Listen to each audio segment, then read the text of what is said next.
Alô, comunidade do ICL Notícias, dia 24/4/2024. Uma data, assim, cabalística, né? Nós começamos mais uma edição do ICL Notícias, segunda edição, com os principais assuntos do Brasil e do mundo, a atualização, o aprofundamento, a análise, né? Com o nosso time aqui do ICL e também com convidados especiais. Falamos ao vivo da redação do ICL em São Paulo. Eu dou muito boa noite para você que nos acompanha e que vai seguir com a Gabi Varela, com o Chico Sá e comigo até às 7h30 da noite. Boa noite para você que mora nesse país em que se esconder na embaixada não dá nada não, viu? Alexandre de Moraes, o Xandão, resolveu arquivar a investigação sobre aquele episódio em que o Bolsonaro passou uma noitada, duas, na verdade, durante o Carnaval, na Embaixada da Hungria. Muita especulação, muita gente tentando entender o que ele foi fazer lá, mas, por enquanto, não deu em nada. É só uma das encrencas judiciais do Bolsonaro. Dessa, por enquanto, ele se livrou. Vamos falar sobre esse assunto. Pode ser uma estratégia do Alexandre de Moraes para não querer parecer autoritário, como está sendo acusado pelos bolsonaristas. Vamos falar bastante também sobre os militares sumidos. Cadê o general Heleno? Cadê o Braga Neto? Vocês separaram que eles desapareceram do noticiário, desapareceram, não foram mais em atos bolsonaristas, tomaram um chá de sumiço. Na verdade, estão se escondendo para ver se escapam de qualquer tipo de punição. Vamos falar sobre isso e também sobre as eleições municipais. Novas pesquisas mostram como é que está a disputa em São Paulo e no Rio de Janeiro. Daqui a pouquinho. Agora, outros destaques na voz do nosso locutor, Oliveira Júnior.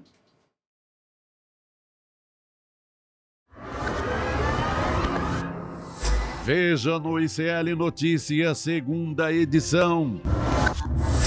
Não há provas. Eu mesmo que de longe... Xandão arquiva a investigação sobre noitada de Bolsonaro na Embaixada da Hungria. Bandido bom é bandido solto. Carla Zambelli mandou o hacker Delgatti falsificar alvará para soltar homem condenado a 200 anos de cadeia. Brasil armado.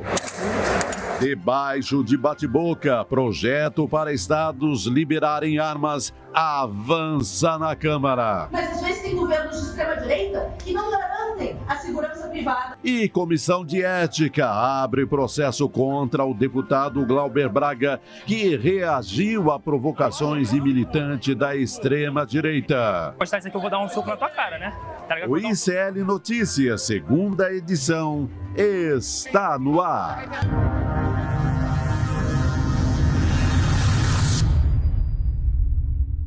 Olá, boa noite! Agora diretamente dos estúdios do ICL Notícias, segunda edição. Boa noite, Chico Sá, boa noite, Rodrigo Viana, boa noite a todos que nos acompanham. Rodrigo já adiantou, mas o caso de Jair Bolsonaro na Embaixada da Hungria foi arquivado, não é isso, Chico Sá? Ainda chamam o Xandão de ditador. Xandão, sabiamente, viu que esse é um caso maior e deixa para atacar no golpismo, no roubo de joias e uma fartura de crimes cometidos por Jair Bolsonaro e sua turma. Como você disse, é uma fartura, não faltam motivos para essas investigações irem até o final. A gente fala aqui também com Heloísa Vilela, ela vem para falar sobre um tom mais brando do presidente da Câmara, Arthur Lira, e de uma votação bastante polêmica na CCJ daqui a pouquinho. Estela Aranha, advogada, vem conversar com a gente também sobre essas medidas relacionadas às eleições municipais, como é que o Google vai tratar essa história e também vamos falar sobre o TikTok nos Estados Unidos, tem decisão importante por lá. O jornalista Rogério Jordão vem conversar com a gente também, porque a gente vai conversar sobre a reparação de Portugal ao Brasil, se vai acontecer mesmo. É a primeira vez que Portugal reconheceu, né? A culpa por escravidão e massacre no nosso país. Esses são alguns dos nossos destaques, programa muito recheado hoje, Rodrigo. Inclusive, agora você vai trazer uma outra história aqui, um lado meio esquecido do golpismo, né? Exatamente. A gente lembra muito, a gente sempre observa as imagens do 8 de janeiro, o quebra-quebra na Praça dos Três Poderes, a invasão do STF, do Palácio do Planalto, do Congresso Nacional. Mas aquela foi uma operação, está ficando cada vez mais claro, coordenada. E há um lado dessa operação que tem sido esquecido. Foi falado lá na época e depois as pessoas esqueceram. Será que nós esquecemos ou há uma campanha para blindar? Porque mexe com os militares. Do que nós estamos falando? Eu quero trazer aqui para a gente destacar no telão uma matéria que eu considero importantíssima, apuração exclusiva, e a gente quer dar o crédito para a agência Spotlight, do Lúcio de Castro, grande repórter no Rio de Janeiro. Repórter. E ele fez um levantamento, isso aqui dá muito trabalho, gente. Ele fez um levantamento sobre as torres de energia que foram detonadas, derrubadas naquele 8 de janeiro e ao longo de todo o mês de janeiro de 2023. Pediu através da Lei de Acesso à Informação e agora acaba de publicar um relatório, na verdade, não é o relatório, a partir do relatório ele faz uma reportagem. E é o que eu queria destacar aqui. Documentos revelam métodos de sabotadores profissionais em ataques contra as torres de energia. Então, enquanto estavam lá o que os bolsonaristas chamam de pobres coitados, eram velhinhas, eram velhinhos lá na praça, invadiram, foram condenados. Na verdade, são golpistas, vândalos, que atacaram os poderes. Mas enquanto eles estavam lá, outras coisas estavam acontecendo no Brasil afora. Tinha caminhão trancando rodovia e tinha torre de energia sendo derrubada. Não é qualquer um que derruba uma torre de energia, que sabe como é que faz isso.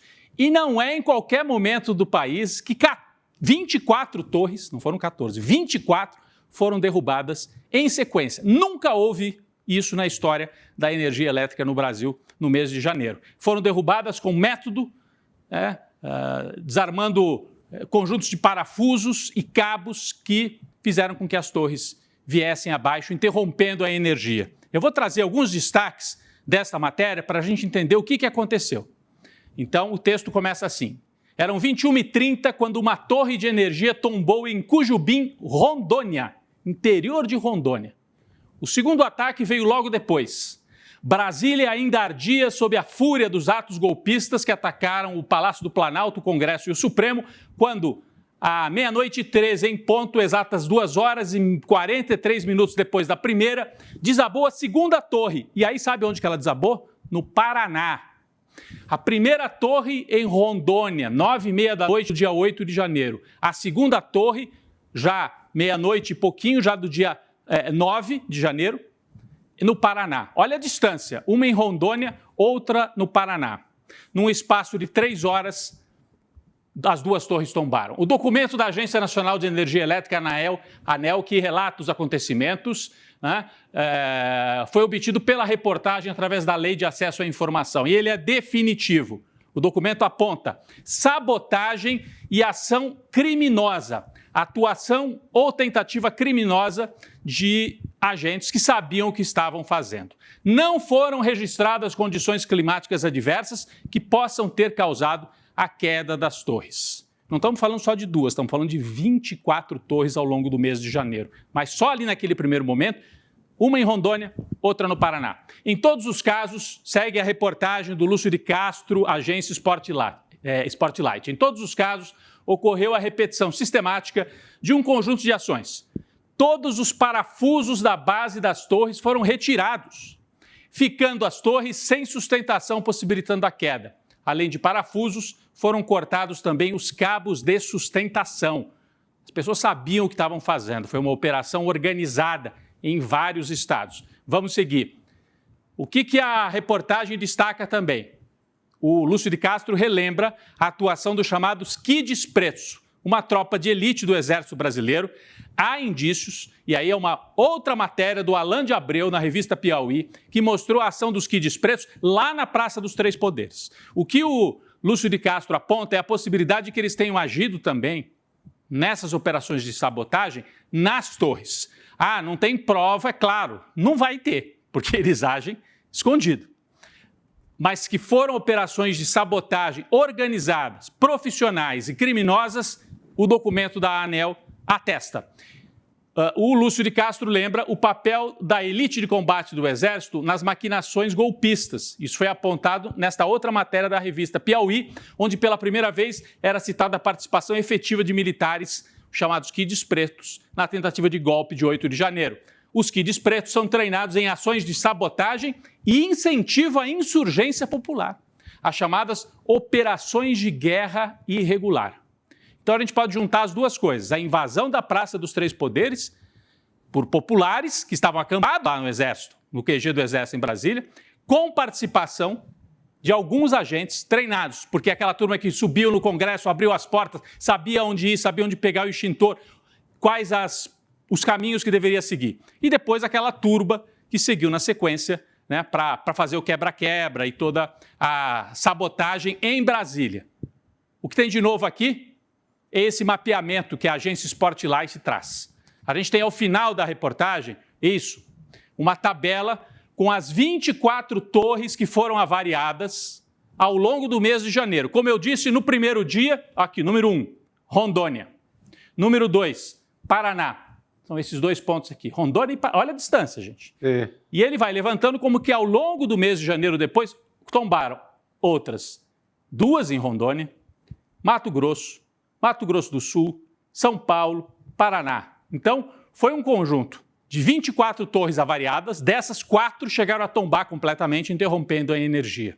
Sempre com esse método, cortando os cabos, tirando parafusos, que são parafusos, gente, é parafuso desse tamanho, precisa de ferramenta pesada, e não é para tirar um parafuso, tem que tirar todos para que a torre venha abaixo. Por isso que a reportagem aponta a possibilidade de ação coordenada, uma espécie de terrorismo praticado por gente que sabia o que estava fazendo. Era uma tentativa de provocar o caos no Brasil.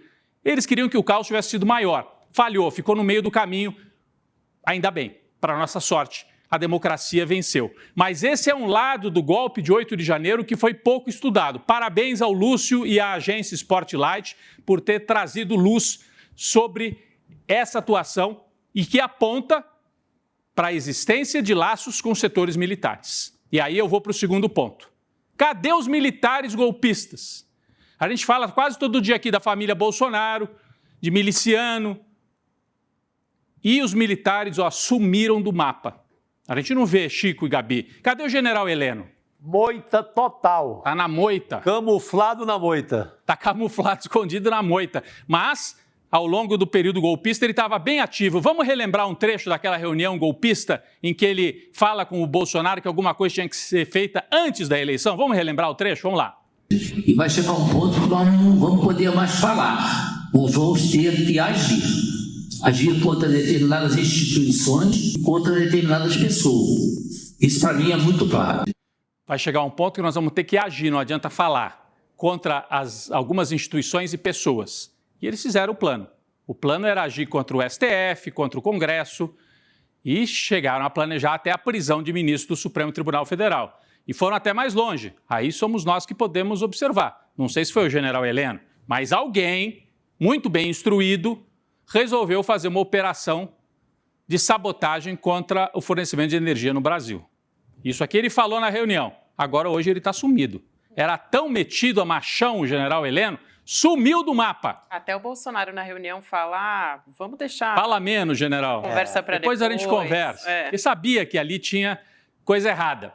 Outro que sumiu, Braga Neto. Lembram o papel dele entre a eleição e a posse do Lula, quando o Bolsonaro deu uma sumida? O Braga Neto tinha sido interventor no Rio de Janeiro, aí foi vice do Bolsonaro, foi ministro e vice na chapa. Pela primeira vez, mudou a chapa de uma eleição para outra. Saiu o Mourão e entrou o Braga Neto. Aí, enquanto o Bolsonaro diziam que estava deprimido, mas depois a gente descobriu que não era depressão, estava articulando o golpe, o Braga Neto vai para a porta do Palácio da Alvorada e conversa com os apoiadores. Vamos relembrar esse trechinho aqui? Novembro de 2022. Um prazer, general. O presidente está bem. Não vou falar com a imprensa, não. Está preocupado com ele. Tá ontem? Não, quê? E aí? Fake! Estou inventando história. O presidente está bem, está recebendo gente, não tem problema nenhum. Tá? Vocês não percam a fé. Não, tá bom. Lá na frente é só o que eu posso falar para vocês agora. Estamos na frente do comandante militar do Nordeste, do general Vinci. Tá na chuva, tá no sol. Eu sei. Não, vamos. Não só fica... Tem que dar um tempo, tá bom? Tá bom? Eu não posso conversar. Tamo junto, se Deus quiser. Com prazer. Tem que dar um tempo, ele incentiva as pessoas a permanecerem nos acampamentos e sempre apontando aquilo, mais 72 horas, mais 48 horas. Braga Neto também sumiu, viu, Chico? Você não viu o Braga Neto em cima do caminhão lá na Paulista, nem em Copacabana? Não, desapareceu. Estranhei, aliás, esperava na Paulista. Pois é. Aí eles não têm coragem e nem de explicar se teve kid preto, se teve ou não teve kids pretos na ação do 8 de janeiro. Bom, a gente tem a impressão de que o presidente Lula topou algum tipo de acordo com os militares pelo que aconteceu no 31 de março, né? Quando o Lula disse que não era para ficar relembrando o passado e tal. Tem uma tentativa de circunscrever a punição à família Bolsonaro e aos golpistas já mais conhecidos. O Anderson Torres, esse que fez a minuta, e outros assistentes, alguns já presos. A questão é, vão deixar escapar o Braga Neto e o Heleno? Não dá. Eu acho até o Lula está querendo poupar a instituição Forças Armadas. Mas vai poupar Heleno e Braga Neto? Eu espero que não. Esses dois têm que pagar pelo que eles fizeram. Ajudaram a criar o clima e a embalar o golpismo que invadiu a Praça dos Três Poderes e derrubou a torre de transmissão de energia. A gente não pode esquecer desse dado também que aconteceu ali no 8 de janeiro. Enquanto isso, enquanto o Lula está fazendo a cena... Aí, torre derrubada. Olha isso, gente. Olha isso. Olha que ponto que o Brasil chegou. Foi por um triz. Foi por um triz. Enquanto o Lula está fazendo acenos, veja bem, para os militares... Superior Tribunal Militar está condecorando golpista, viu? Até separei um trecho aqui. Reportagem da agência pública, ministros do STM homenageiam bolsonaristas que atacaram o judiciário. Sabe quem que eles homenagearam com medalha e tudo? Silas Malafaia e Bia Kicis. Está aqui na matéria da agência pública, numa cerimônia em Brasília. Então, é curioso esse acordo em que só um lado cede, né? Então, de um lado, o presidente Lula fala, não vamos partir para uma punição, para um enfrentamento total, vamos baixar a fervura. E, de outro lado, os militares estão condecorando deputados e agitadores golpistas. Terrível para o Brasil esse momento, nós vivemos um momento ainda complicado, ainda difícil. Ganhamos a eleição, derrotamos a extrema-direita, mas continua a ser um quadro bastante complicado. Para encerrar essa abertura aqui do nosso Série Notícias segunda edição, eu queria trazer notícias das eleições municipais. Esse ano, eleições em todo o Brasil, no mais de 5 mil municípios. Pesquisa Atlas CNN, São Paulo. Guilherme Boulos em primeiro, com 35,6%.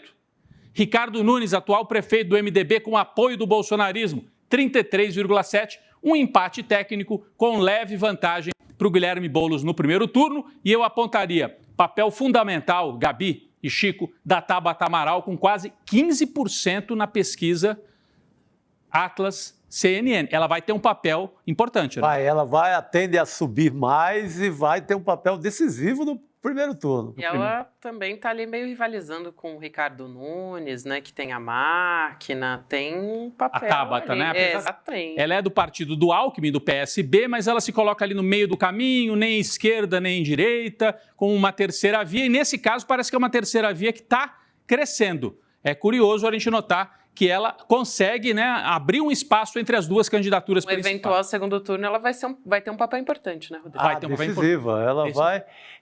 eu acho que ela faz um papel que o PSDB já fez em São Paulo. Ela corre aí um pouco nessa nostalgia do PSDB de São Paulo, que desapareceu. O Dória e outros protagonistas mataram o PSDB por conta do amor ao Jair Bolsonaro. Eliminaram o PSDB, ela ocupa esse espaço. Ela sinaliza ocupando esse espaço. É interessante essa tua leitura, e até o Alckmin, que já foi um dos líderes desse PSDB, é o principal apoiador da candidatura da Tabata. Márcio França também com ela, então tem uma cara de o que foi o PSDB até outro dia. É verdade. Num eventual segundo turno, Boulos contra Nunes, empate quase que absoluto. Ricardo Nunes numericamente na frente, mas por décimos aqui, né? Nunes, 44,8%, Boulos, 44,3%, pesquisa Atlas CNN em São Paulo. Tem um outro cenário, gente, para o segundo turno com a Tabata. Eu não trouxe aqui, mas a Tabata ganharia do Ricardo Nunes num eventual segundo turno. Então, ela é uma candidatura com potencial para ainda avançar. Vamos seguir observando. Vamos para o Rio de Janeiro? Vamos falar de São Paulo. Aqui no Rio de Janeiro tem um favoritismo um pouco mais marcado para o atual prefeito Eduardo Paes, do PSD, com 42,6%, e o Alexandre Ramagem, bolsonarista do PL, com 31,2%. O Tarcísio Mota, do PSOL, pode ser o fiel da balança num segundo turno entre o Paes e o Ramagem. Esse é o quadro lá no Rio de Janeiro. O Eduardo Paes deve ter o apoio do PT e do Lula já no primeiro turno. Tem um perigo contra o Tarcísio, que é o voto útil para o Paes vencer no primeiro turno. Pode ser. Né? Gente de esquerda que fala, vamos evitar o bolsonarismo, vamos ver se o Paes liquida logo no primeiro turno. Pode ser. Né? É um quadro diferente de São Paulo, onde há um equilíbrio quase que absoluto entre Boulos e Ricardo Nunes. É isso, Gabi. Esse vai ser um ano para a gente acompanhar bastante o cenário, as pesquisas, eleições municipais em todo o Brasil. Hoje trouxemos essa, Rio e São Paulo. Olha, o bolsonarismo está forte, mas nas duas capitais, principalmente no Rio de Janeiro, está em dificuldade, que é a terra dele. Está em dificuldade. Em São Paulo, equilíbrio, e aí a presença de Lula e de Marta podem ajudar bastante o Boulos, já que em São Paulo, voltando agora para o quadro de São Paulo, curiosamente, o Boulos tem mais apoio entre classe média e o Ricardo Nunes mais apoio nas classes populares, onde o Lula tem muita entrada. Então o Lula, quando entrar na campanha com o Boulos, pode dar aquele empurrãozinho decisivo para a candidatura do Guilherme Boulos. Isso é importante, né, Rodrigo? Porque nas últimas avaliações de pesquisa, o Boulos, ele ainda não aparece como sendo o candidato do Lula. As pessoas têm tendência a apoiar o candidato escolhido pelo presidente Lula, mas ainda não associam a imagem do Boulos a Lula. Então, a gente tem que ver como que vai ser essa movimentação quando, de fato, ele aparecer ali como esse é o meu candidato, né? O Ricardo Nunes vai... Desculpa, você estava terminando. Imagina, não, é isso. O Ricardo Nunes acho que vai tentar escapar de ser só o candidato do Bolsonaro. Ele quer ser também o candidato do Bolsonaro, mas não só, porque isso ajudaria o Boulos, né? O bolsonarismo na capital paulista não é tão forte. Tem um recado do Valdemar Costa Neto pedindo para o Ricardo Nunes não bater no Lula. Pelo menos agora. Sinal de que o efeito Lula vai ser forte na eleição aqui em São Paulo. Importante. Vamos acompanhar esses dois cenários, Rio e São Paulo. Gabi. Vamos nessa, vamos continuar acompanhando e por aqui a gente vai entrar logo nessa história da Embaixada da Hungria, que a gente já comentou no início do programa. O caso do Jair Bolsonaro na Embaixada, para você que está chegando agora, lá da Hungria, foi arquivado hoje pelo ministro Alexandre de Moraes, tão acusado, né, Chico, por ser um ditador pela extrema-direita. O ministro disse, o Alexandre de Moraes, que não há evidências suficientes para indicar que Bolsonaro procurou asilo político com o governo húngaro. Então, o Moraes declarou que na decisão, que foi publicada hoje, que não vê necessidade de impor novas medidas cautelares contra o ex-presidente, mas ele manteve essas que já estão em vigor. Por exemplo, o passaporte continua apreendido, o passaporte do Bolsonaro, né, Chico? Que é uma maneira de manter o ex-presidente no país. É a maneira mais eficaz, porque você pode presumir ali, foi pedir asilo, portanto eu tenho que cuidar mais, tenho que colocar uma tornozeleira, porque o homem é perigoso, pode fugir a qualquer hora. Mas você não vai ter prova aqui, porque é uma coisa até de desejo. Você não vai ter prova, vai ter um documento da embaixada dizendo... estamos esperando você, Bolsonaro, está aqui, é só assinar. Como você não vai ter isso, o Alexandre de Moraes foi muito inteligente, né? Aí ele jogou, aí sim pode chamar de enxadrista de alguma forma, ele jogou o jogo com o que tinha. Não, eu tenho esse calhamaço aqui de provas como o Bolsonaro armando o golpe. Eu tenho esse calhamaço aqui de provas que encaminham para o desvio de joias. Eu tenho uma tonelada de outras provas de crime contra Bolsonaro. Por que eu vou jogar aqui e cometer qualquer desatino se já me chamam de ditador? Não, eu vou trabalhar com o que eu tenho de material para valer.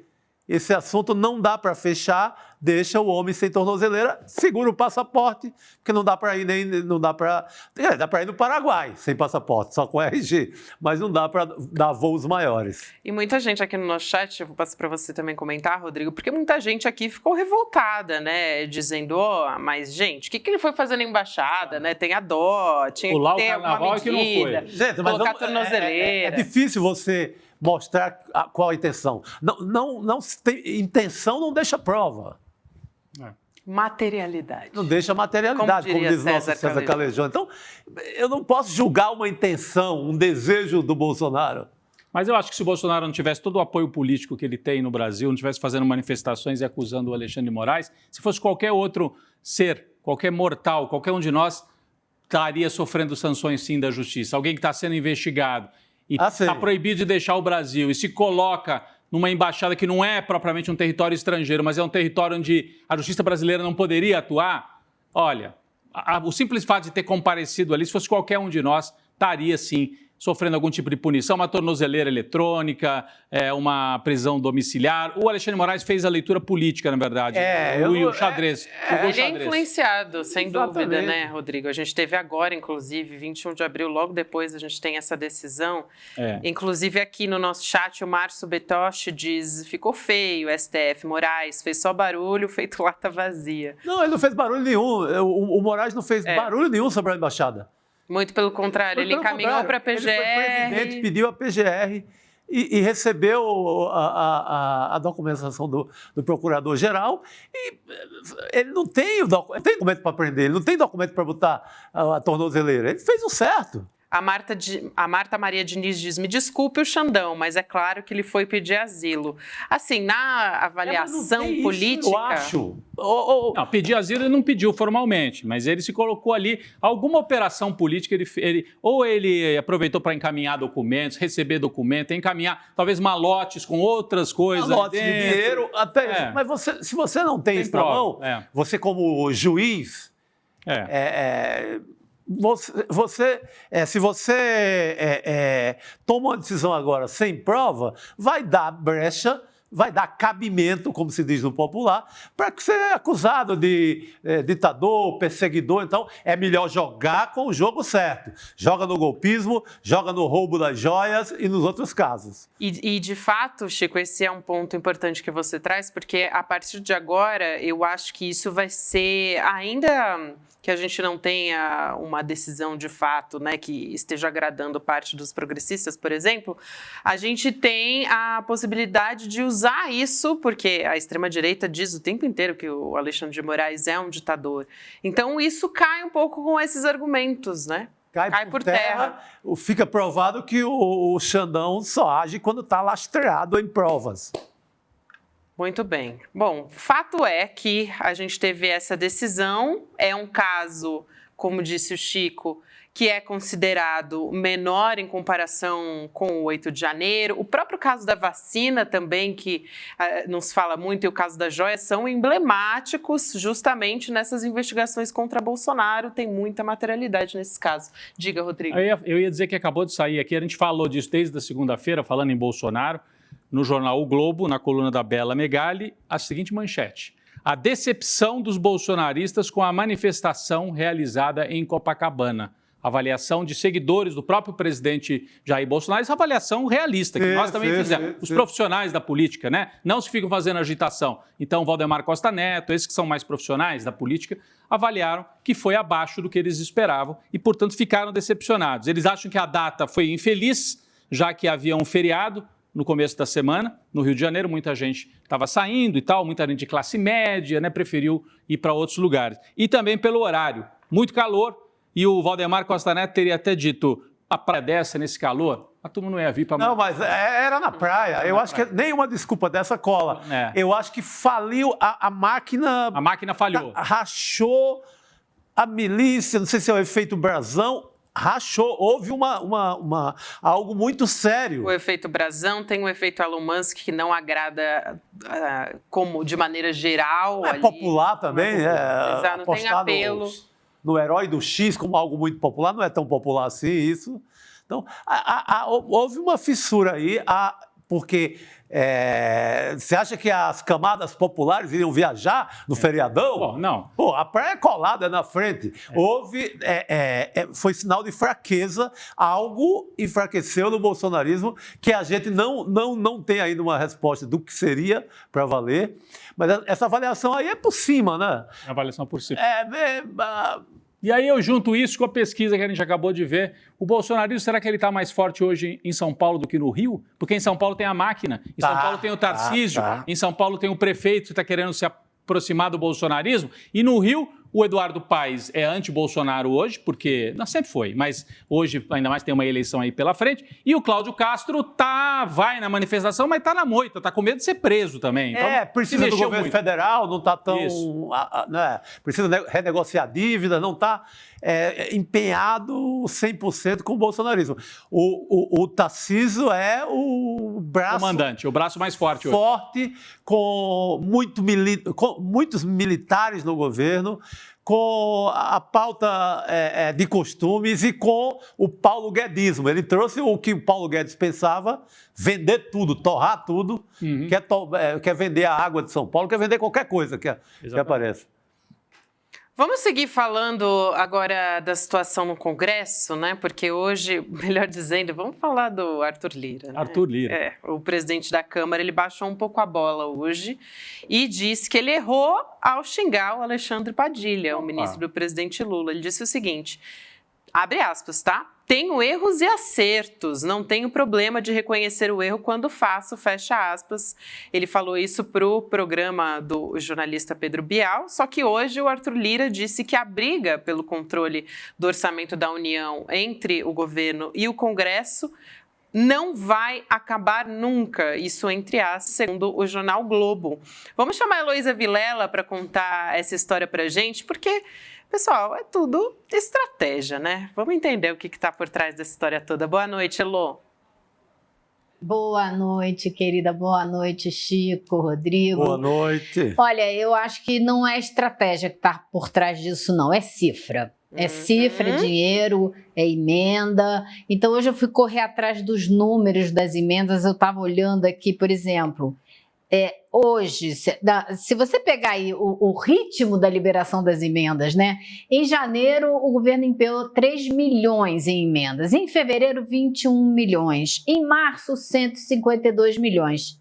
Em abril, 5 bilhões e 33 milhões.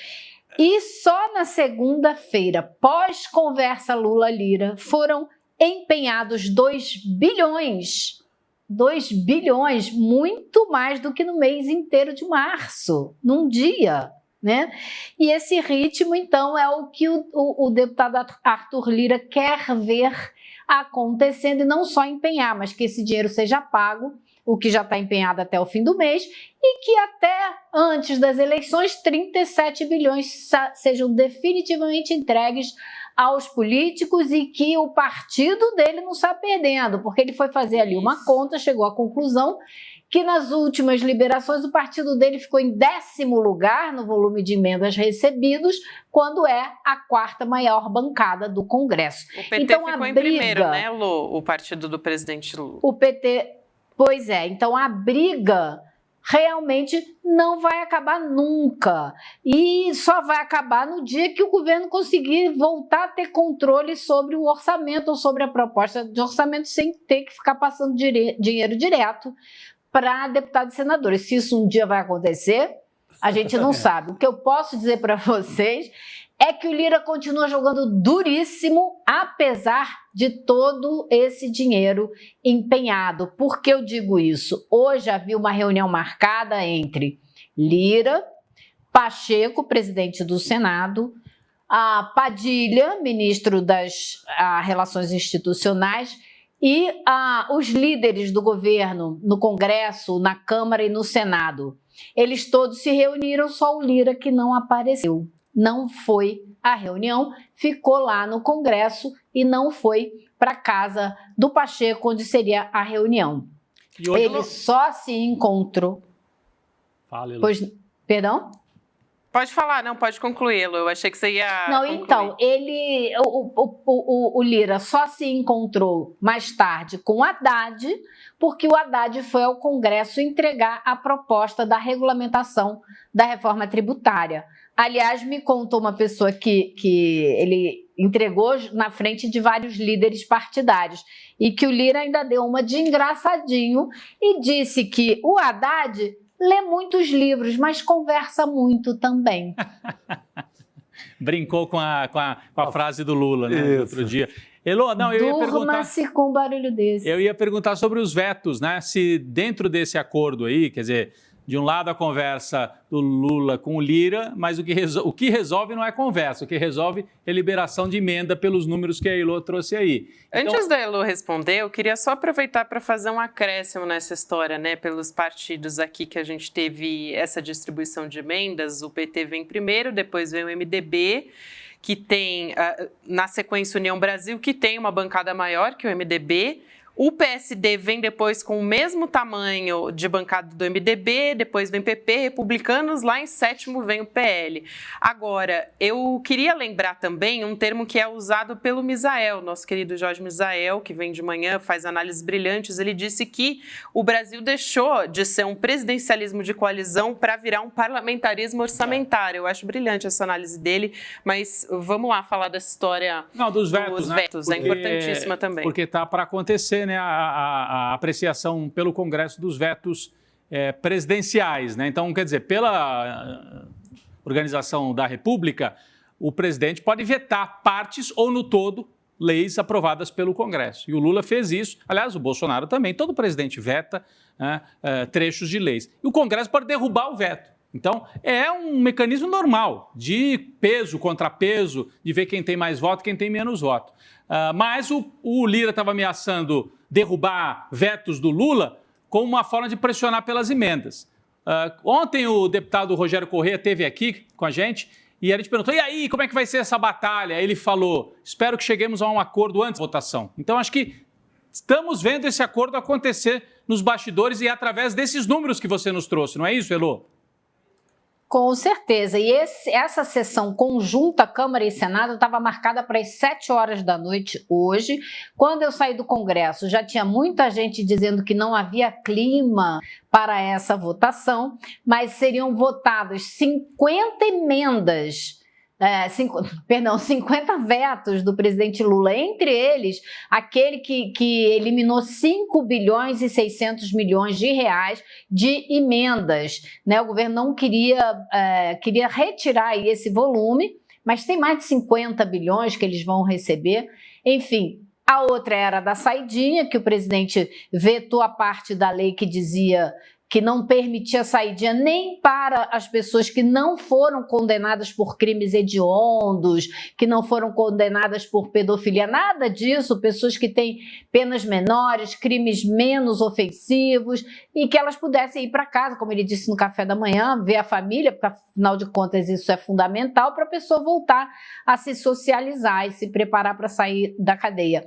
Então, esses vetos todos iam ser votados hoje, mas essa sessão já foi cancelada, já caiu, nada vai à votação. O que a gente não sabe é se eles vão ser retirados de pauta definitivamente ou não, ou seja, fica ali na mão do presidente da Câmara um trunfo, mais um motivo para voltar a chantagear o governo, caso o dinheiro que ele quer não saia logo. Outro veto que eles iam votar é que o presidente vetou dessas emendas, é que eles criaram um cronograma que o governo teria que seguir no ritmo de liberação de emendas. Não só ele tem um volume de dinheiro, como eles determinam o momento em que esse dinheiro tem que ser liberado. Aí o governo falou, não, peraí, calma aí, que também assim já está demais.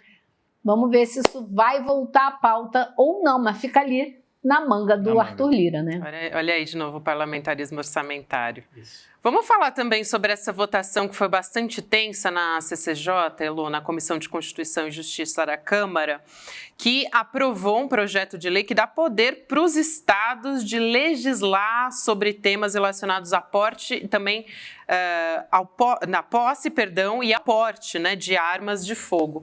Foram 34 votos a favor, 30 contrários. O PSOL, inclusive, já anunciou que pretende acionar o STF, alegando inconstitucionalidade dessa proposta. E a autora é justamente a presidente, né, da CCJ. Presidenta. Ela não deve gostar desse A Caroline Detone. Carol Detone, que foi muito ativa naquela malfadada CPI do MST. E ela, então, defendeu a proposta e hoje que passou, né, vocês têm que comprar um arsenal de antiácido para mim muito maior, porque é impossível ouvir as coisas que a gente ouve naquela comissão. Eu não estou brincando, é um negócio assim alucinado. E eu tive assim um déjà vu, sabe? Porque tudo que eles defendem são todos os problemas multiplicados por 1000 que já existem nos Estados Unidos, justamente porque as coisas funcionam da maneira como eles querem impor aqui no Brasil. Então, o pessoal já disse que se essa proposta for votada no plenário da Câmara, que eles vão ao STF. Agora eles não podem fazer nada, porque foi uma medida aprovada simplesmente na comissão. Ela tem que ser votada. Ela tem que ser votada no plenário para virar algo concreto que eles podem ir ao STF e dizer, olha só, eles discutiram muito os artigos 21 e 22 da Constituição, que definem que é a atribuição do governo federal, da União, determinar como são produzidos, fabricadas e distribuídas as armas, e a outra que fala... que abre umas decisões para o Estado, mas como ele vai armar a Polícia Civil e bombeiros, não tem nada a ver com a população civil. Isso seria uma inversão total da ordem, da maneira como a gente olha para as leis e para a segurança pública. Então, como disse o Chico, né, o deputado do Rio, a gente precisa amar os amigos e desarmar os inimigos. Não dá para sair armando todo mundo por aí, porque vai virar uma loucura. Mas passou apertado, né? 34-30 não foi assim uma vantagem muito grande, mas passou. O problema é o que acontece quando chega no plenário da Câmara. Mas eu tenho a impressão que essa medida aí é muito inconstitucional. Acho difícil. Acho difícil que o STF aprove. Inclusive, foram citadas algumas manifestações do STF anteriores em outros anos, até do Joaquim Barbosa, sabe, do ex-ministro do Supremo, sobre esse tipo de medida e que não tinha a menor chance. Então, acho que não passa mais, como foi dito hoje lá, é mais uma iniciativa para tensionar com o STF e ficar martelando nessa história da ditadura da toga, como vocês já poderiam ter imaginado. Né? E tem as discussões ali que também deixaram tudo muito tenso, né, nessa sessão, Elo. Inclusive, você gravou pra gente uma discussão entre a deputada Fernanda Melchiona, do PSOL, e também o deputado Paulo Bilinski, né, do PL, e ele que é bolsonarista, né, ele alegou que as deputadas esquerdistas eram hipócritas por serem contra a flexibilização das regras sobre armas de fogo, mas contam com segurança pessoal. Tudo a ver, né? Quem fala o que quer, ouve o que não quer, da Fernanda Melchiona. Vamos ver o que ela disse. Desse assassinato, inclusive vem sempre falar que vocês são contra bandidos, mas votam para soltar bandidos. Aqueles milicianos vinculados a um crime hediondo como foi o homicídio, como é o caso do Brazão. Porque o seu voto foi para soltar o Brazão. Então eu quero te dizer que sim, tem parlamentares nossos que são ameaçados de morte e merecem usar todos os recursos necessários para não serem assassinados pela sua opinião política. Nós sabemos que esses parlamentares deveriam ser segurados pelo Estado, mas às vezes tem governos de extrema-direita que não garantem a segurança privada. Nós tivemos que fazer uma batalha, deputado Bacelar, para a deputada Thalíria ter escolta. A deputada Thalíria já recebeu mais de 15 ameaças ao longo da sua vida. A deputada Thalíria, que é do Rio de Janeiro, que foi companheira como eu e amiga pessoal da Marielle e é ameaçada. Nós temos companheiras deputadas, mulheres trans, mulheres negras, ameaçadas pela sua pauta política, pela sua identidade de gênero, pela sua cor, pela sua raça e pela sua posição política. Esse deputado que estava rindo ali, ele é de posição nazi-fascista, é isso? É isso. Não, porque ele chamou de esquerdistas as outras, ele é nazi-fascista, pelo que eu entendo, é isso? Praticamente isso. Ficar debochando, ela estava falando de morte, ele estava rindo. Ela estava falando de pessoas que são mortas. Não, você viu o comportamento dele? Quando eu falo do antiácido, né, eu estava ali de cara pro gol e é uma coisa realmente...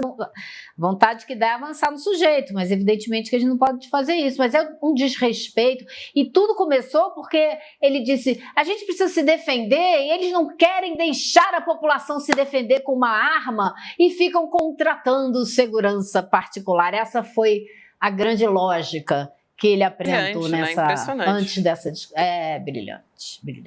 É impressionante. Agora, a deputada Fernanda Melchiona, ela foi ali no ponto, né? Dizendo qual que é a realidade das parlamentares. Inclusive, interessante que a postura dele corrobora justamente para isso, né? Ele acaba confirmando o que ela está falando. Sim, ela cita, a Fernanda cita o caso Marielle, que é emblemático desse tipo de história. E ele fica rindo. Fala, elas morreram por causa da sua cor da pele, ela, né, a Marielle, por causa da sua cor da pele, da sua posição política. E ele rindo, ele estava rindo. Né? O outro que começou rindo terminou preso, foi o Daniel Silveira. Eu não sei se esse Bilinski quer ter o mesmo fim. Começou quebrando placa de Marielle, começou por aí, o fim a gente já sabe. Todos eles, né? Fizeram chacota Agora da placa, deve ser um lobby muito pesado, né, da indústria de arma no Brasil, porque mudou muito o cenário para eles, para insistir. Alguém teve essa sacada né, de vamos pelos estados. Não dá como lei federal, mas a gente coloca... Agora, é a coisa mais anticonstitucional do mundo. Nunca passou no Brasil. Esse modelo que é o modelo o modelo americano, ali que cada estado diz como quer a sua vida. Então, seria a coisa mais inconstitucional de todos os tempos. Mas talvez aproveitando o conflito legislativo supremo, acham que tem essa possibilidade política. Mas acho que chance zero.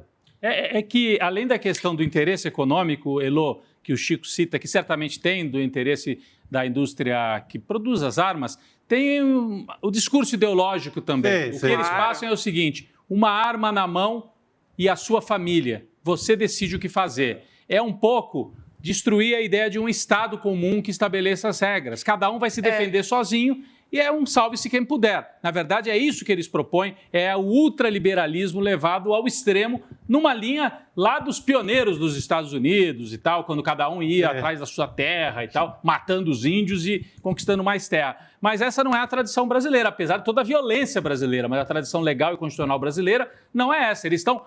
Por isso que a gente diz o bolsonarismo, ele vai para a demolição, para a destruição da Constituição de 88. Ele propõe isso, né? E das tradições, inclusive, anteriores à Constituição de 88, como essa história que o Chico citava aqui, né? Os Estados Unidos nasceram de uma outra forma. Cada estado foi independente e depois fizeram a Constituição Federal por cima da Constituição dos estados. O Brasil não.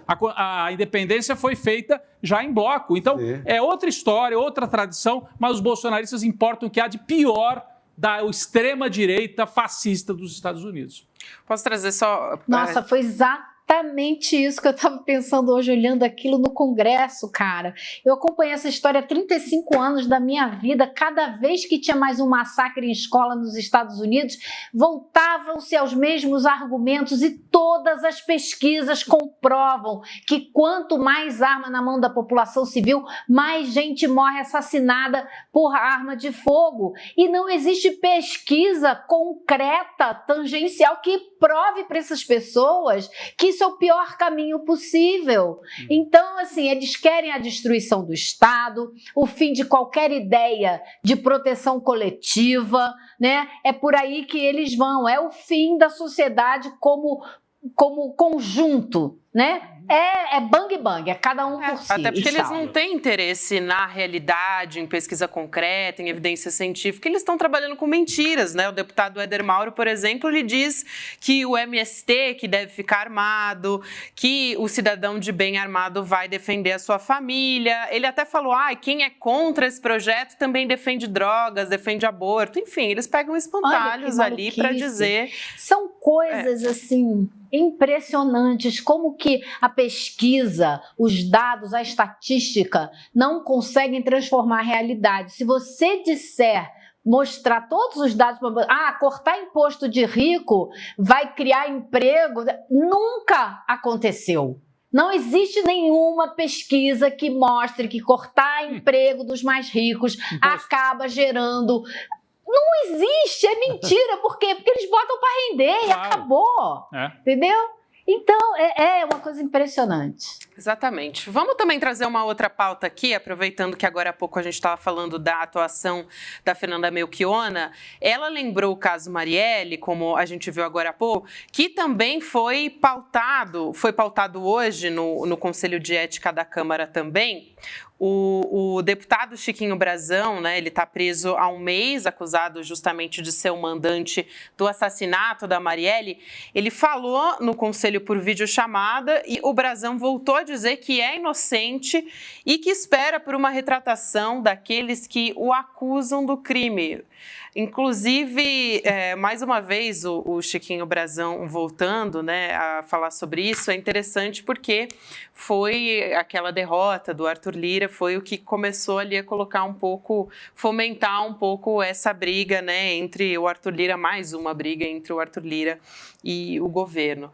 Agora, o caso continua em investigação, né, em julgamento, mas é fato que foi uma derrota para o Arthur Lira, foi uma derrota para a extrema-direita. E hoje foram os dois, né? O caso do Brazão e o caso do Glauber Braga também, do Conselho de Ética também, né? Isso. Os dois juntos. Isso. No dia de hoje. Exato. O Chiquinho Brazão, ele se defendeu lá, se disse inocente e tal, e o processo, só para vocês entenderem como acontece na Comitê de Ética, o presidente da comissão, ele sorteia 3 nomes de deputados da comissão para um deles ser o relator. Então, dos 3 nomes, ele escolhe um. No processo do Brazão, curiosamente, houve várias rodadas de sorteio, porque os deputados diziam, não, eu não quero, eu não posso, eu prefiro não, e foram desistindo. Então, na última rodada, foram sorteados 2 deputados do PT e uma deputada do PL. A deputada do PL disse, sinto muito, não vai dar para mim não, prefiro não participar. Saiu fora e entrou mais um nome do PT. Então, são 3 deputados do PT, ele vai ter que escolher um dos 3.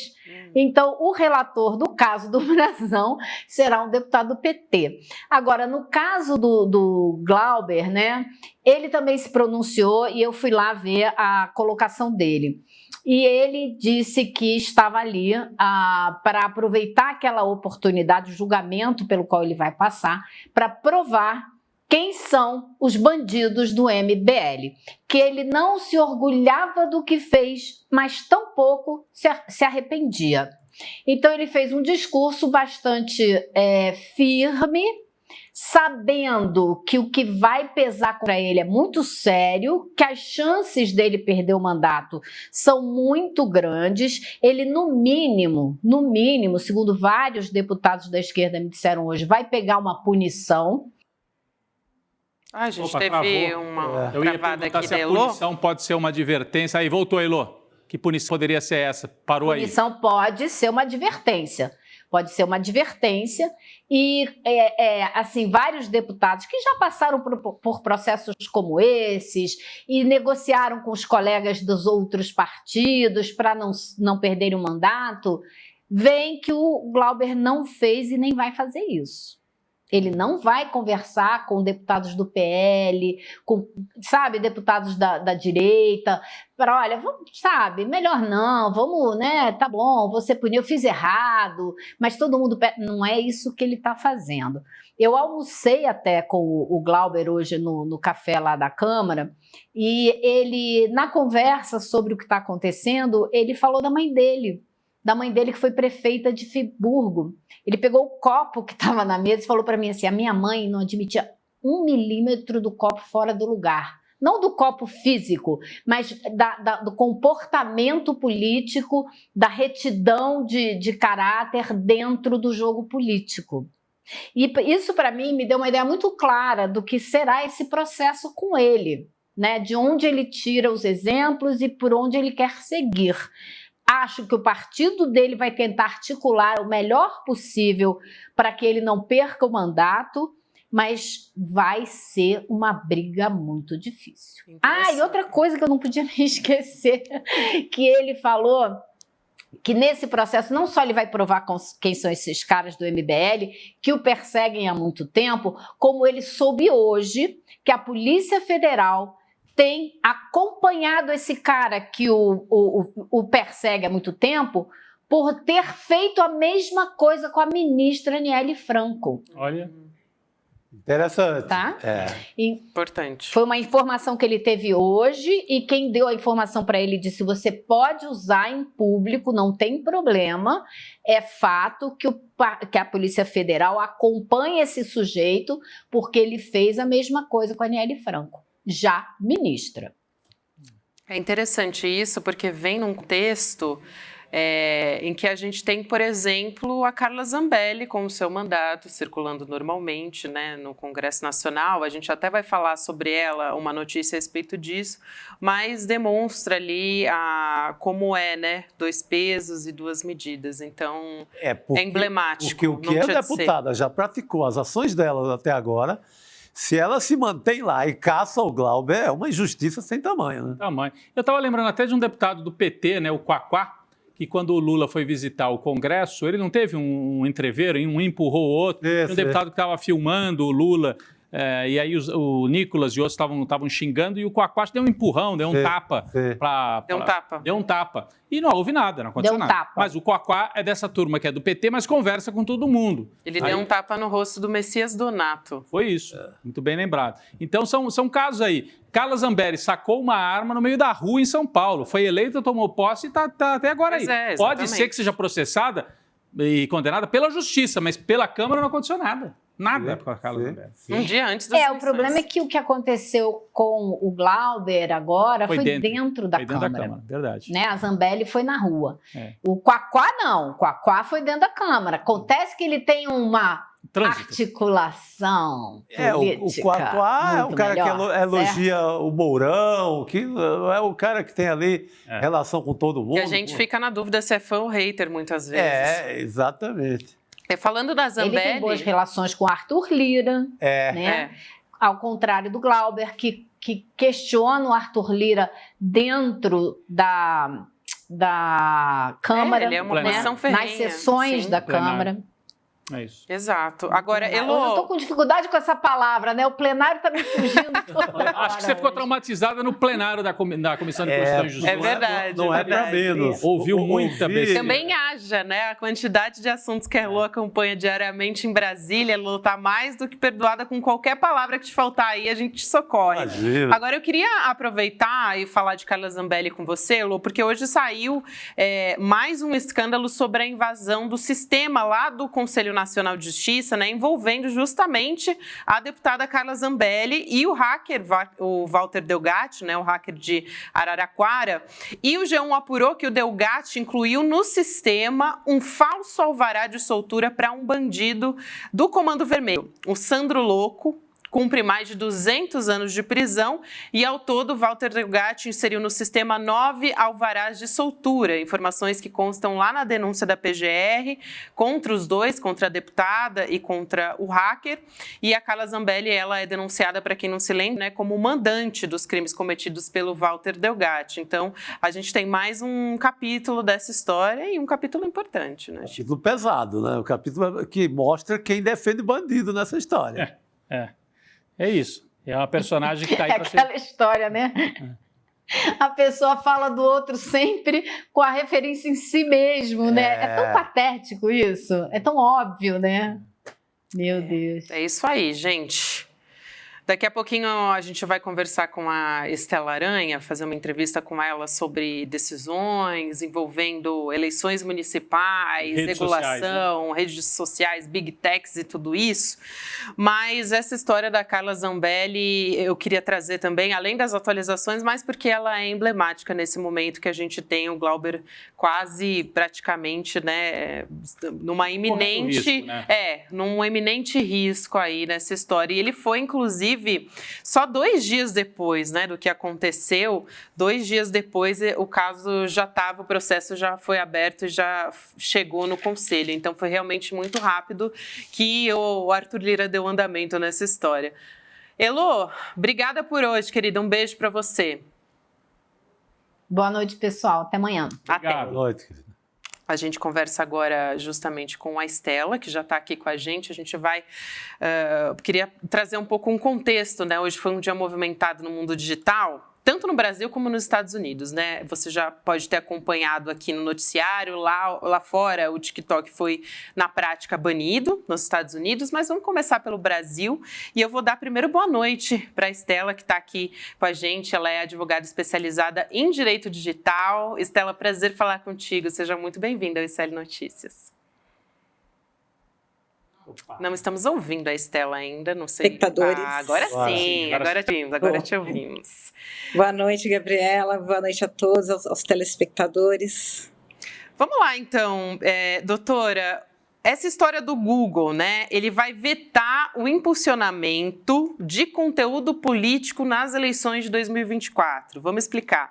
Então, nenhum conteúdo de candidatos vai poder ser impulsionado naquele Google Ads, né? Que é justamente quem faz esse trabalho.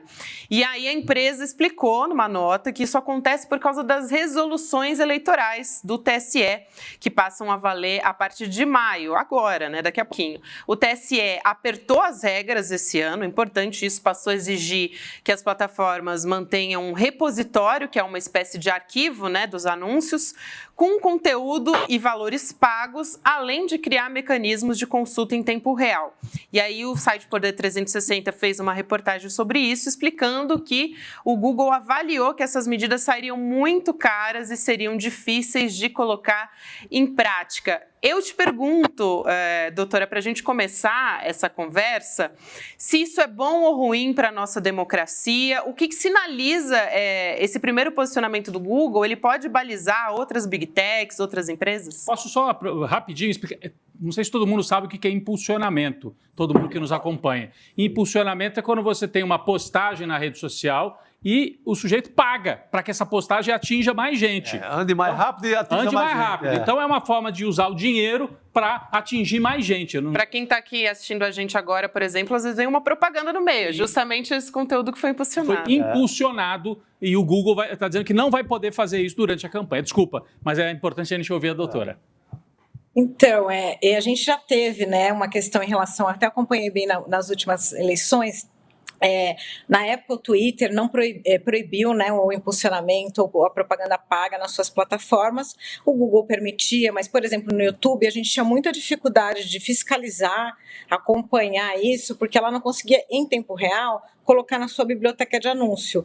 Então você via um monte de propaganda lá no YouTube, você não sabia se estava dentro da lei, quem tinha pago essa propaganda, não tinha esse tipo de detalhe, né? A propaganda eleitoral você tem um controle muito rigoroso. Qualquer panfleto que você pega na rua, você tem lá o CPF, os fiscais vão lá na gráfica fiscalizar a quantidade, tudo. É super rigoroso. E, assim, realmente, nós tínhamos muitas discussões, né, na época das últimas eleições, inclusive, né, o próprio TSE, as organizações da sociedade civil iam à plataforma dizendo, olha, isso aqui não tem como a gente saber se realmente está dentro da lei, a propaganda eleitoral dentro, por exemplo, do YouTube.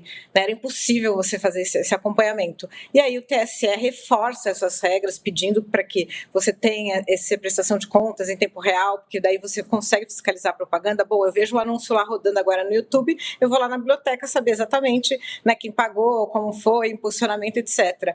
E aí, enfim, como eles, pelo jeito, não têm mente tecnologia para disponibilizar de acordo com as regras das eleições brasileiras, eles preferem não fazer. Isso é uma questão muito boa.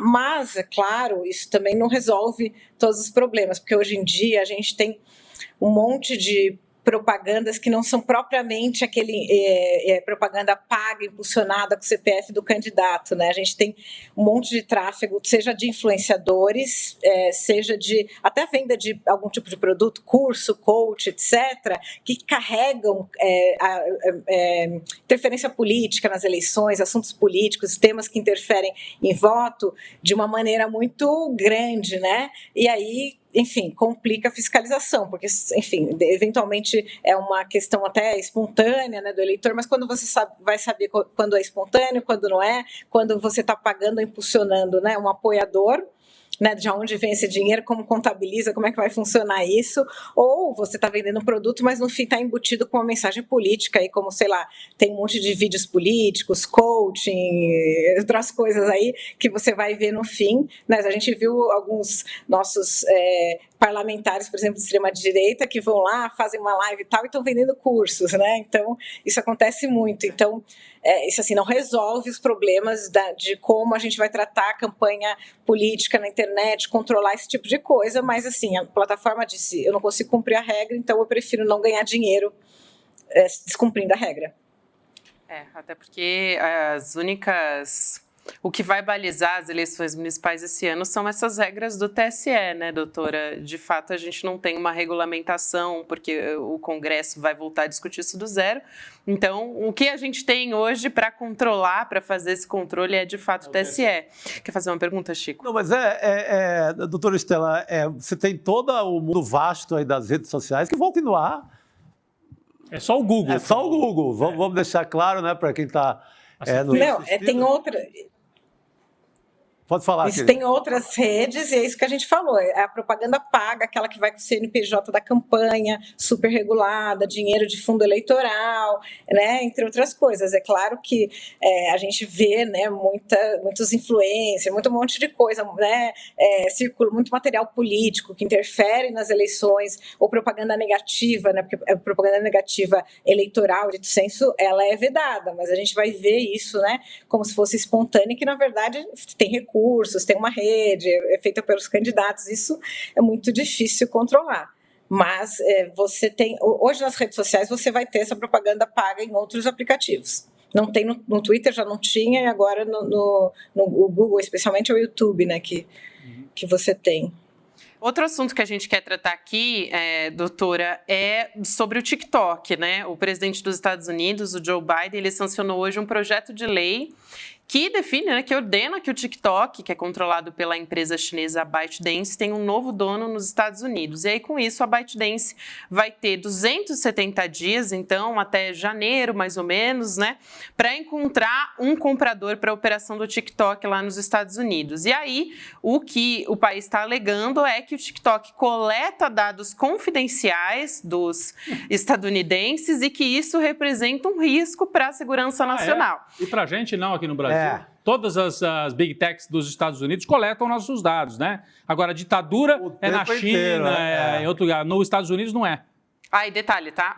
Essa proposta de banir o TikTok, ela surgiu com o ex-presidente Donald Trump. Donald Trump, sim. É uma guerra, né, entre as potências, né? Mas queria ouvir a doutora Estela sobre isso. Chama a nossa atenção só para o contexto político, para além da análise técnica, né? Quando você tem um bilionário como Elon Musk dizendo que tem ditadura no Brasil e tem os Estados Unidos banindo uma rede chinesa. Com qual argumento? Eles coletam os dados. Na verdade, eles concorrem com as big techs dos Estados Unidos e estão avançando no mercado. E os Estados Unidos não querem essa concorrência, além da questão dos dados também, né? Que dado, né, a informação é poder na mão dessas big techs todas, né? Antes de ouvir a doutora Estela, vamos trazer só a resposta do TikTok, porque eles publicaram uma nota no né, no Twitter. Eu queria pedir aqui para a gente ler esse trechinho.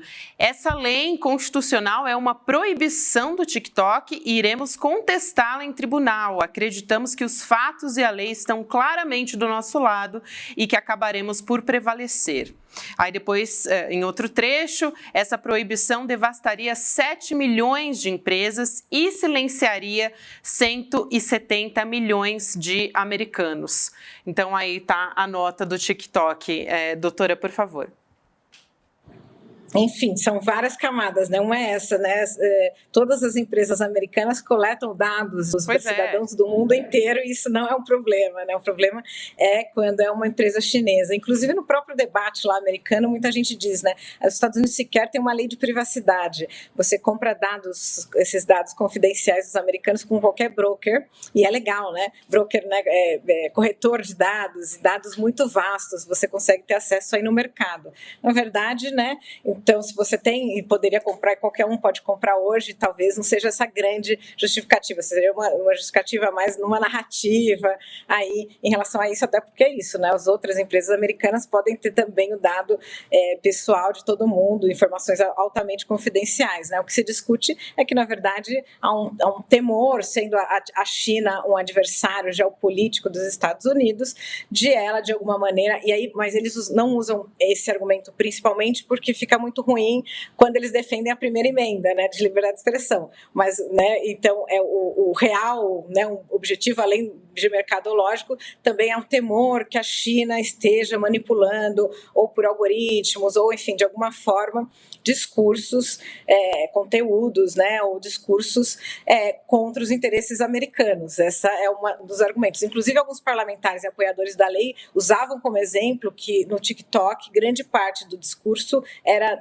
na guerra, por exemplo, agora era pró-Palestina. Isso foi argumento dos debates, né, para você ver.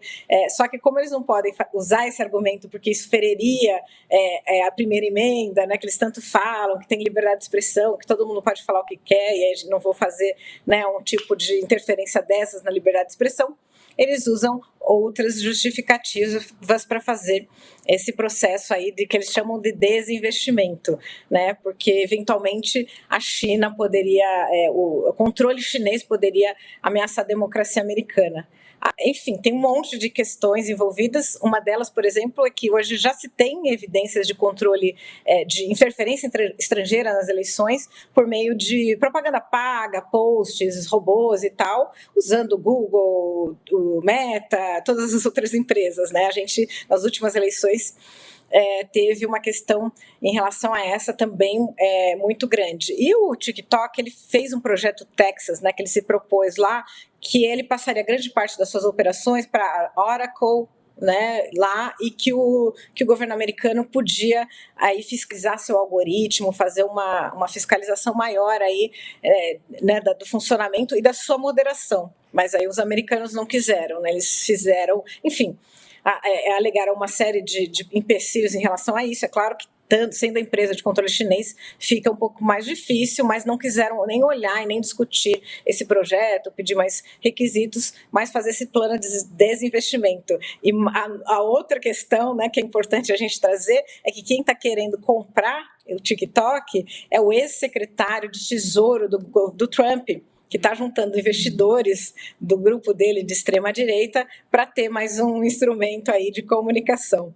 Quer dizer, de uma forma ou de outra, né, a democracia americana continua ameaçada, se é essa a motivação. Tem aquele caso emblemático da Cambridge Analytica, né? Quando foram 50 milhões, né, de usuários que tiveram vazamentos e aí os dados foram expostos também. Foi um caso que envolveu o Facebook, né? Informação de todas essas pessoas foram usadas sem o consentimento delas lá pela Cambridge Analytica para fazer propaganda política, inclusive uma empresa americana, né? Caso que aconteceu lá em 2018 também. Só aqui para a gente relembrar um exemplo da história. Você queria... Tem penalidades para a empresa americana nos Estados Unidos, né? Os processos são fora. Nos Estados Unidos não tem, né? Olha só que importante. Eu queria perguntar se abre algum precedente. Você queria perguntar, Rodrigo? Não. Queria perguntar se essa história envolvendo o TikTok, se abre algum precedente envolvendo as outras empresas ou até os outros países em relação ao banimento do TikTok, doutora. Eu acho que pode criar também uma discussão geopolítica. A China já proíbe, né, outras empresas americanas de atuar nos seus países. Então, enfim, não teria sentido retaliação e é meio um pouco de equilíbrio. Eu nem acho, eu acho que, assim, por exemplo, a nossa Constituição, ela... dos meios de comunicação em massa, ela diz que isso não pode ter controle estrangeiro, né? Eu não acho, enfim, não é uma coisa absolutamente fora, né? Você ter esse tipo de proibição, é que não combina com o discurso deles e quando a gente vai discutir as empresas dele em relação ao resto do mundo, né?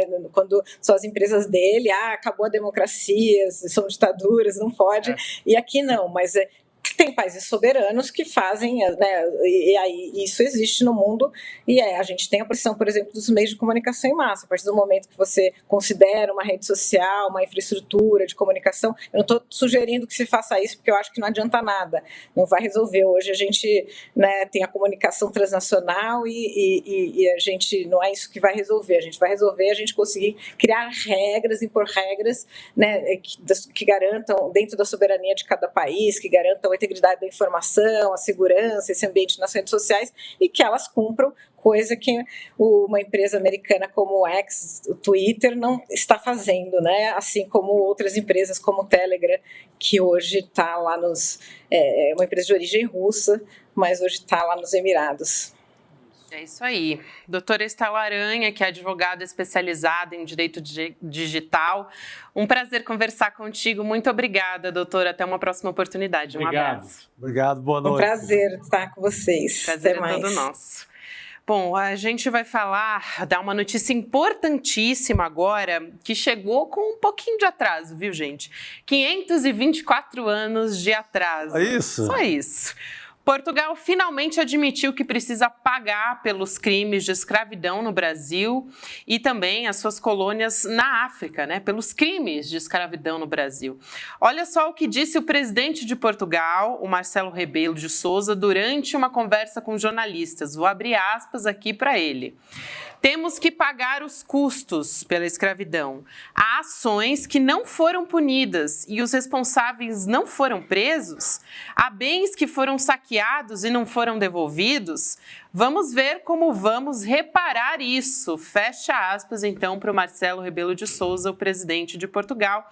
Para falar sobre isso, a gente traz aqui no estúdio o nosso roteirista, Rogério Jordão, que tem uma tese de doutorado sobre esse assunto. Olha ele aqui todos os dias com a gente hoje.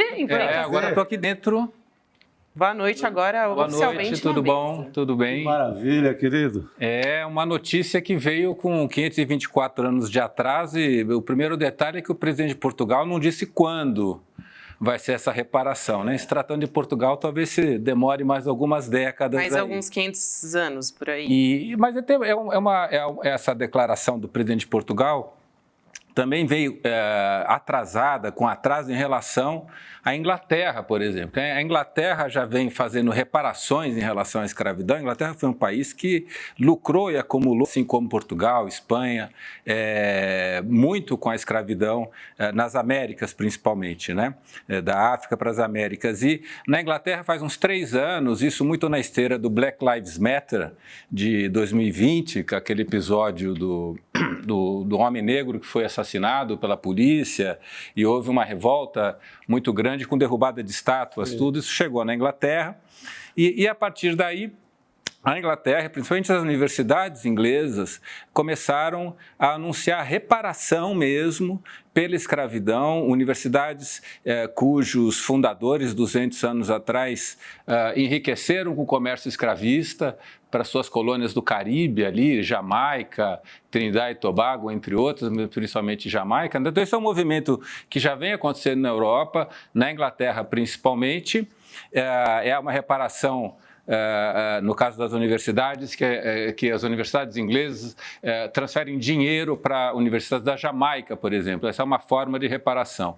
Então, Portugal entra com muito atraso nisso e um dos motivos, eu acho, assim, é que, na verdade, a história da escravidão na África, promovida pelos portugueses, esse comércio também com barcos brasileiros, no caso do Brasil, etc., é uma história muito recente, né? Eu estive, a gente quando fala escravidão no Brasil, a gente está falando no século XIX, até o século XIX, em 1850, quando termina o comércio escravista no Atlântico e depois 88 com a abolição da escravidão, mas na África, Moçambique e Angola, que foram as maiores colônias portuguesas, lá a luta de libertação foi nos anos 50, 60, né? A colônia, Moçambique era colônia de Portugal até 1965. É uma história muito recente essa, né? Que foi toda uma luta de libertação da Frelimo, a Frente de Libertação de Moçambique, liderada por essa grande figura histórica que foi o Samora Machel, uma grande figura histórica. E eu estive lá em Moçambique pesquisando, em Maputo, na ilha de Moçambique, e quando eu falava em escravidão, fui atrás dessa memória, né? Eu estive nos Estados Unidos, na Inglaterra também, mas em Moçambique me chamou a atenção, quando eu falava em escravidão em Moçambique, as pessoas olhavam para mim e falavam, olha, mas para nós escravidão é uma coisa recente, não é uma coisa do passado remoto. Por quê? Porque Portugal, em Moçambique especificamente, estabeleceu uma colônia com traços de apartheid da África do Sul. Então, até os anos 40, 50, eu conversei com pessoas que foram testemunhas oculares disso, na ilha de Moçambique, era o principal porto de embarque.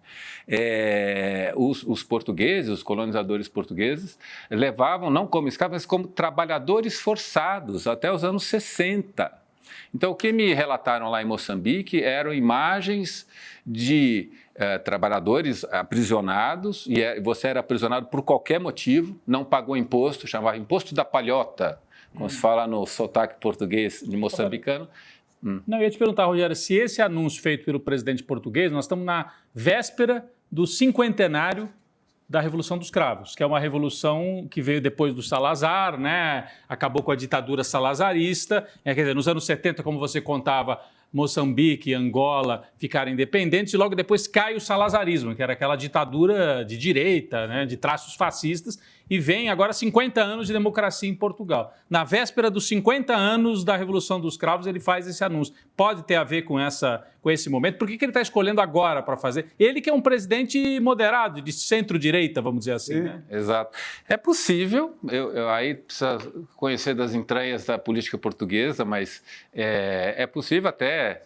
A gente até separou esse tweet, é curioso isso, como essa história, que é uma história do passado, mexe tanto com o presente, é uma história ainda que não terminou, essa história toda da escravidão e suas heranças, né? Agora, principalmente que a extrema-direita está tão forte, inclusive em Portugal, até a gente separou aqui o Chega não gostou? O Chega não gostou, a extrema-direita portuguesa... A declaração, inclusive. Cadê o tweet dele? O partido da extrema-direita lá em Portugal reagiu. O Chega disse: vergonha, se houvesse forma de destituir o presidente da República Portuguesa neste momento, o Chega faloia. Temerizou a situação. Aplicou um Temer. Não, deu uma de Jânio. Faloia. Como é que falava o Jânio lá como é que é? Bebo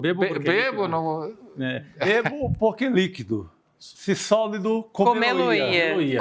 Mas então faloia a destituição. Mas por quê? Quer dizer, esse discurso de que tem que ter reparação histórica, que o colonialismo não foi algo positivo, incomoda a extrema-direita, porque eles reivindicam o salazarismo e o colonialismo. Eles acham que Portugal era poderoso quando dominava as colônias e praticava, inclusive, como você estava explicando aqui, uma espécie de escravidão.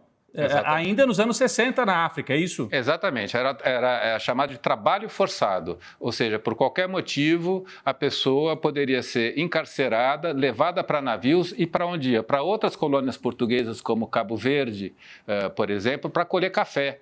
Entendeu? Então, é uma mão de obra forçada. Quando fala em reparação, eu acho que aí tem uma certa hipocrisia do presidente de Portugal. É fácil encontrar...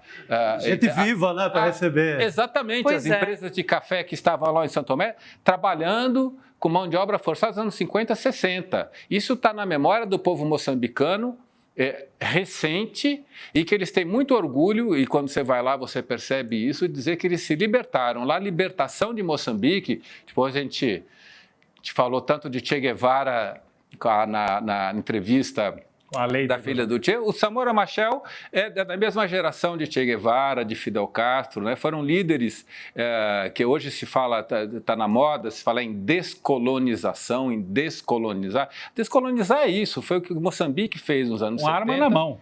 Com arma na mão. Então, esse é o Samora, esse que aparecia na tela, Rogério? Vai aparecer de novo. Esse é o... Exatamente, esse é o Samora Machel, uma grande, com Fidel Castro, uma grande liderança africana, foi morto, esse é um episódio ainda obscuro, mas foi numa queda de avião, ele voltando da África do Sul, o avião dele caiu, aí tem toda uma,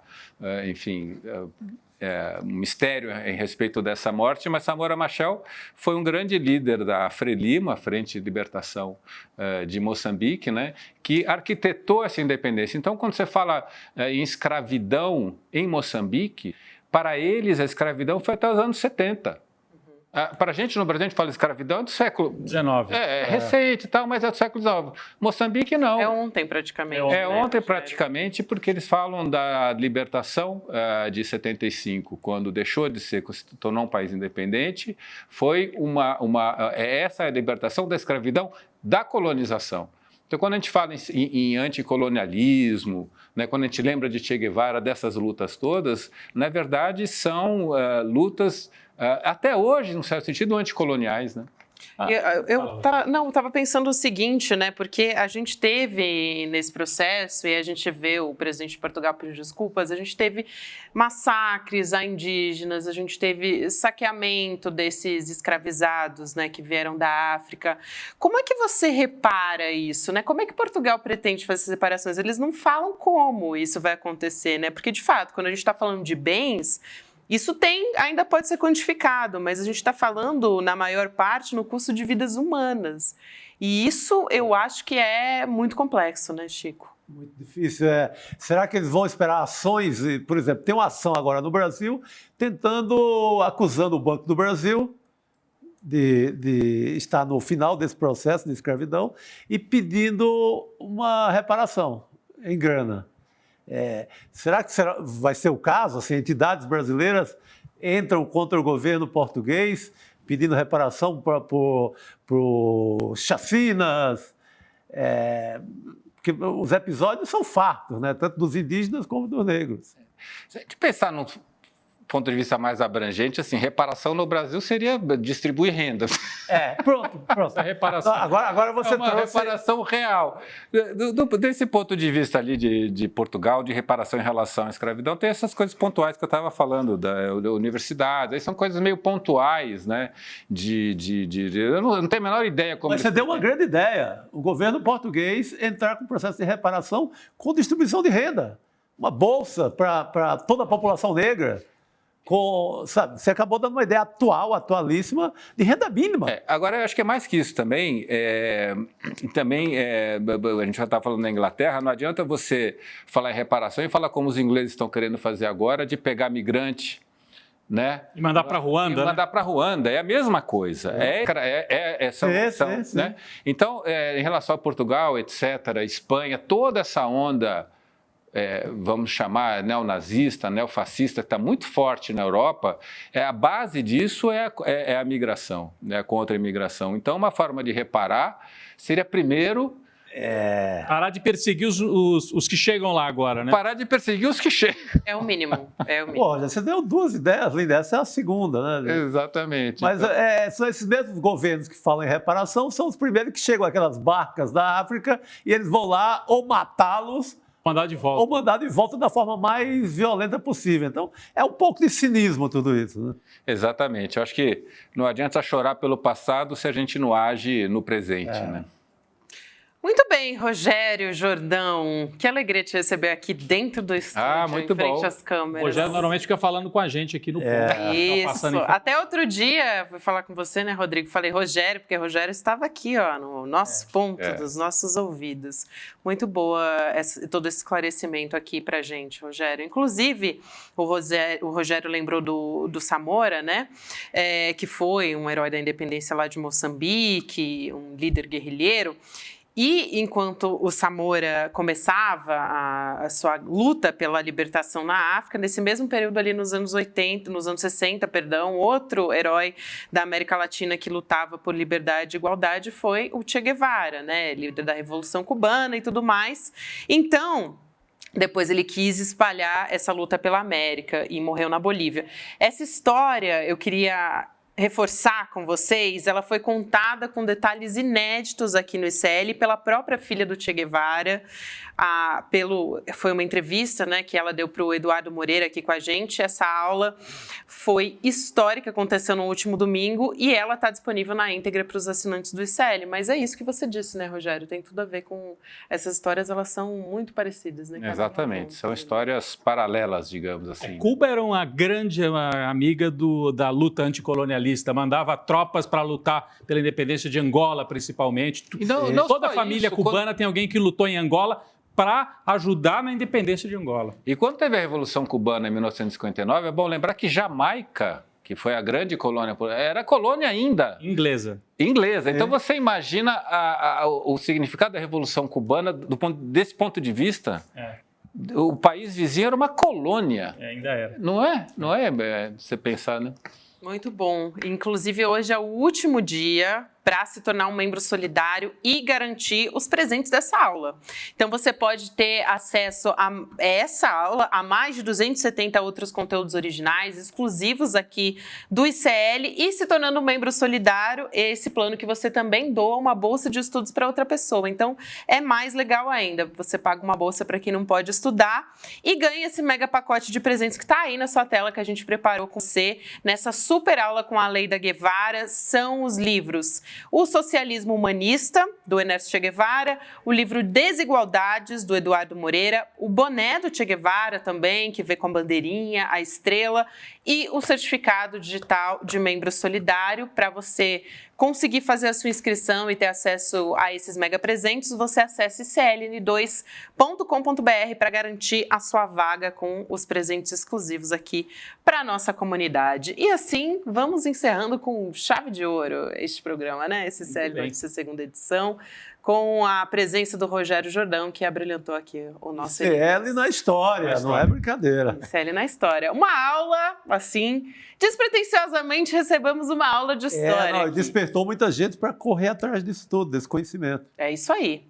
Muito bem, então, boa noite, Chico Sá, boa noite, Rogério Jordão, boa noite, Rodrigo Viana. Amanhã estaremos de volta, firmes e fortes, aqui a partir das 7 horas da manhã.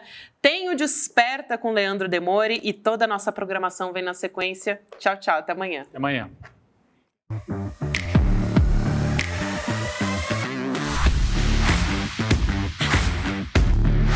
Olá, sou Vinícius. Meu nome é Patrícia, tenho 47 anos. Sou Suarasari Patachó. Oi, pessoal, eu sou o Max. Eu vou explicar para vocês sobre o meu projeto.